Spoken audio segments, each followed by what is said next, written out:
she's playing with you. I think it's a little bit more complex than this. She's attaching to various diagnoses, and one in order to have some control over adults in her life. And I think that there's another aspect of this, and just being able to get some type of fun or joy out of it. She's only 14 years old. There's something unique to her personality. She's telling me in session that she's, feigning these type of symptoms. And a Oh, wow. psychiatrist could not believe that somebody would do this, right? And it just speaks to how unreliable, these Yeah. diagnoses can be. And that's the story of your six diagnoses here is, I think we start with the anorexia as being one of those six diagnoses. Did you identify those? And I think it's starvation became a problem, right? And I'm sure you met the criteria for anorexia, and there's no doubt, and that developed into your identity. But where psychiatric diagnoses miss the mark is that we don't understand what's causing it. So we're not targeting the underlying cause. And unfortunately, there's been so many, I'm gonna call them lies, because I think what might have started as theories have become professed into the popular culture. And doctors are continuing to kind of state this, whether it's a chemical imbalance or it's some biological reductionist, that there's some genetic component. We just haven't found it yet. It continues to be communicated to the general public. I think you've experienced just the dangers of that biological reductionism in the way that you begin to frame your world. Exactly. And, I know you've had Dr. Chris Palmer on here, and he's doing such amazing work. And he and I spoke. And one thing I asked him, because he looks at it, mental illness as a metabolic illness, that when he talks about what a ketogenic diet has done for some of his patients, I asked him, I said, do you think I was kind of self medicating with starvation? In a way, like it was a way of, that it does create a high in you, it would have raised my mood in a sense. Now, it's incredibly destructive, obviously, so I'm not recommending that, but I don't doubt that there was something, like you said, evolutionary psychiatry. I didn't learn about it until after I had recovered. But once I did, it made so much sense to me that if you are under stress, of course you aren't going to eat. That's the last thing you're going to do. And in some ways, it served a purpose for me. But it got complicated. So it's not that there wasn't something wrong. And I don't want to, insinuate that there isn't something wrong with these young people who are seeking help.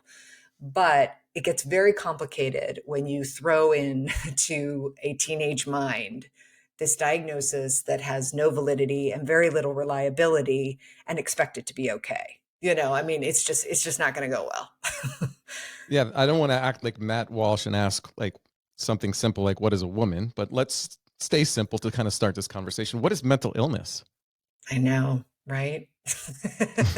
I mean, to me, when I look back on my experience, I do identify as someone who had a serious mental illness, and that's because I became so dysfunctional. Now, what caused that mental illness? I do not think it was biological solely. I do believe that, there's sort of these confluence of factors that have to come into play. And that, I like Lucy Falks, who wrote Losing Our Minds. She's a psychologist in England.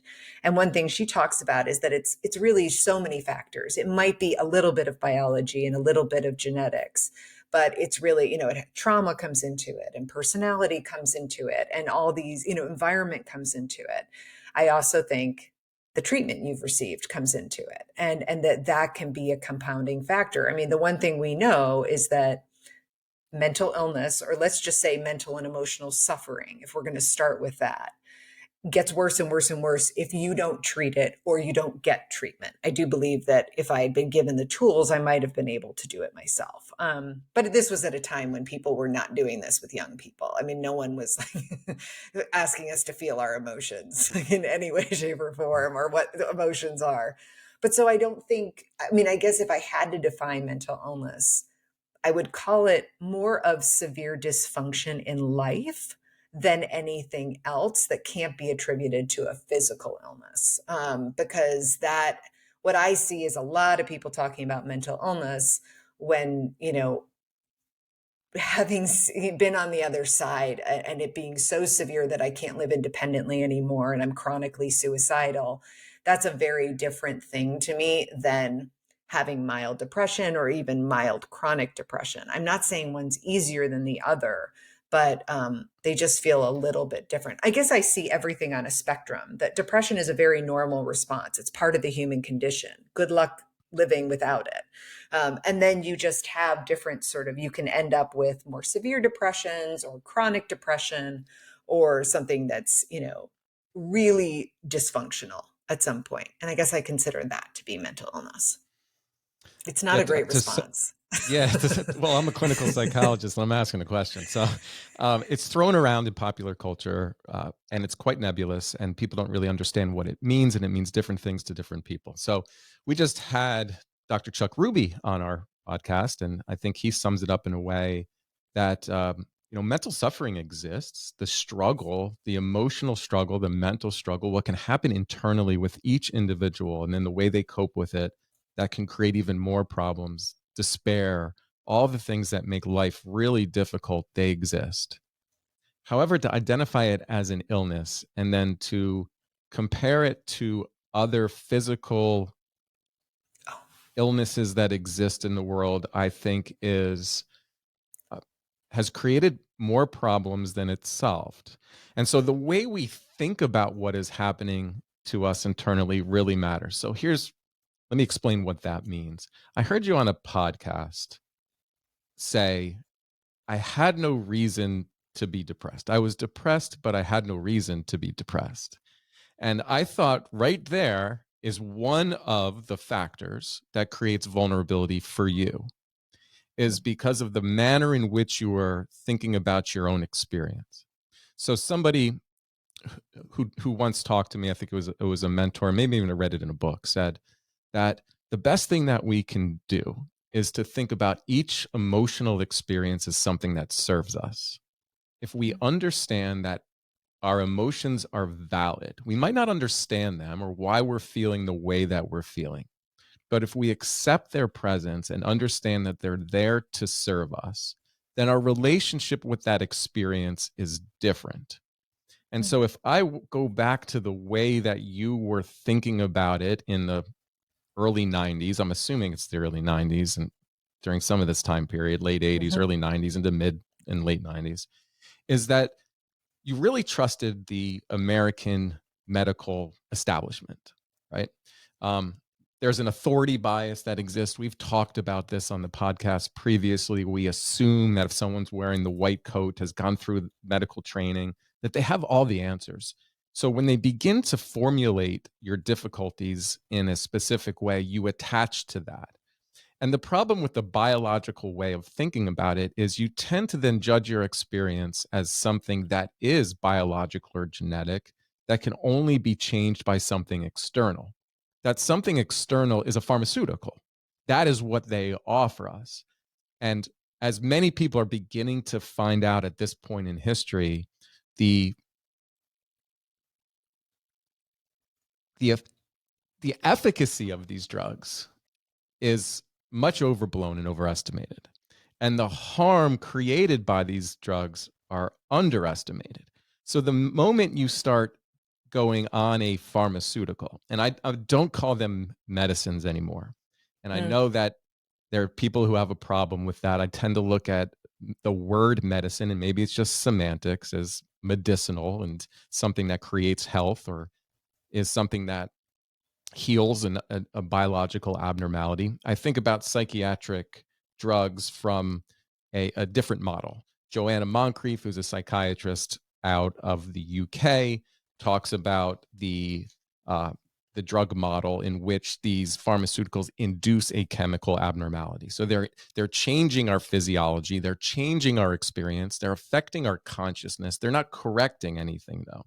That may have some temporary benefit, especially short term. But the body always seeks homeostasis.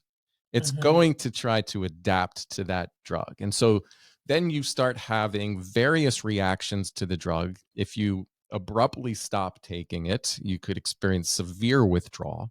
The knowledge around these pharmaceuticals was quite poor. And then before you know it, you're experiencing iatrogenic harm related to the drug, and you're experiencing it as part of your mental illness. So this is where I started to see your journey kind of go off a little bit, is that everything was kind of going through that medical model. And by the time you're on different pharmaceuticals, or if you're having problems with alcohol, or I don't know much about your diet at that particular time, there's a number of these factors that could be influencing the way that you're experiencing the world. Now, you're telling yourself there's no reason to feel that way. You're going to the doctor, who's now simplifying it with a categorical diagnosis and saying, you have this, and here we're going to do this. And then it's boom, you're into the system in which everyone who we're meeting with and we're talking about, it's that systemic way of thinking about emotional distress in American culture that's creating the problem. What's so first of all, I love what you're saying, and I think that's so smart that if I had, either known or been given the right, so to speak, to honor my emotions at that time. Because even when you said that, I thought, no, yeah, I did. Actually, my cat had died, and my boy, my boyfriend and I had broken up. Like, there were definitely, especially when I received the diagnosis of major depressive disorder, there were plenty of reasons. But what I will say, what's a little bit different about my experience and very similar to other people's in sort of the same way is I didn't actually, they weren't treating anorexia at that time with psychotropic drugs. And so I didn't take my first psychotropic drug until I was 32.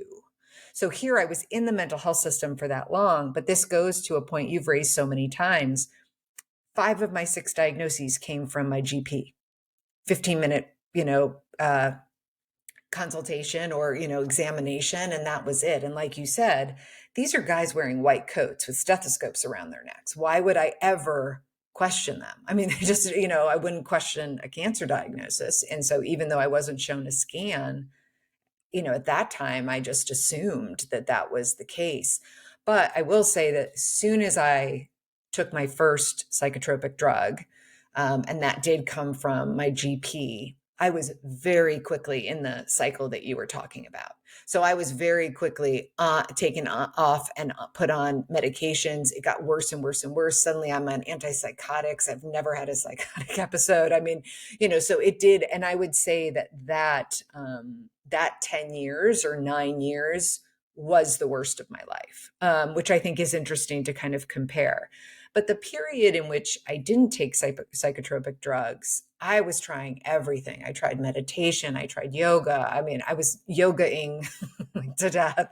And my diet was impeccable. I mean, I was taking Chinese herbs that tasted like dirt. I was doing everything I could think of. So in some ways, I think my story speaks to 2 things. One is that suffering is real. And sometimes, as much as we might try, like when people say get over it or you just need to do this, that's not always the case. And our medical system right now is inadequate in terms of how it is treating us. And it is sending us into a cycle that, for me, worsened my condition. So I think it speaks to 2 parts of it, which makes the situation that much more difficult. The suffering is very real. It's very hard to manage for the people in it and their families and caregivers. And yet the system we have in place is inadequate at best and destructive and life-threatening at worst.